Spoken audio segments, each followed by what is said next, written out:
എല്ലാ മാന്യ പ്രേക്ഷകർക്കും ഒരിക്കൽ കൂടി അറിവിൻ്റെ ലോകത്തിലേക്ക് സ്വാഗതം. അപ്പോൾ നമുക്ക് ഇന്നത്തെ ചോദ്യത്തിലേക്ക് കടക്കാം.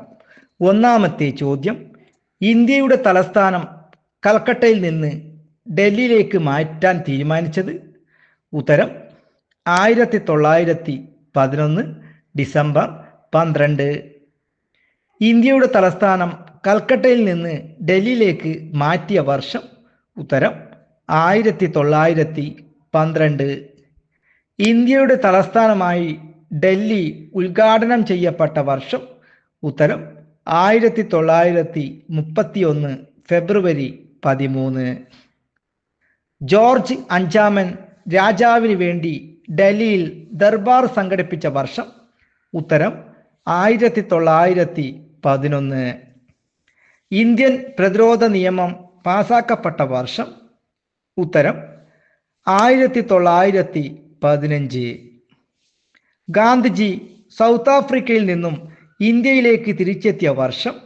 ഉത്തരം 1915 ജനുവരി 9.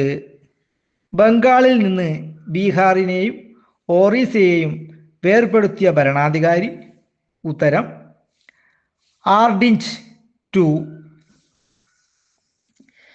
വിദ്യാഭ്യാസ മേഖലയിൽ പരിഷ്കാരങ്ങൾക്ക് വേണ്ടി 1882 രൂപം കൊണ്ട കമ്മിറ്റിയുടെ തലവൻ? ഉത്തരം വില്യം വിൽസൺ ഹണ്ടർ. ജാലിയൻ വാലാബാഗ് കൂട്ടക്കൊലയെപ്പറ്റി പഠിക്കാൻ നിയോഗിക്കപ്പെട്ട കമ്മിറ്റിയുടെ തലവൻ? ഉത്തരം ലോർഡ് ഹണ്ടർ. ജൂത വൈസ്രോയി എന്നറിയപ്പെടുന്നത്? ഉത്തരം റീഡിംഗ് പ്രഭു. ഈ വീഡിയോ നിങ്ങൾക്ക് ഇഷ്ടപ്പെട്ടെങ്കിൽ സബ്സ്ക്രൈബ് ചെയ്യാനും അതുപോലെ തന്നെ പരമാവധി ആളുകളിലേക്ക് ഷെയർ ചെയ്യാനും മറക്കരുത്. പുതിയ വീഡിയോയുമായി വരുന്നത് വരെ നന്ദി, നമസ്കാരം.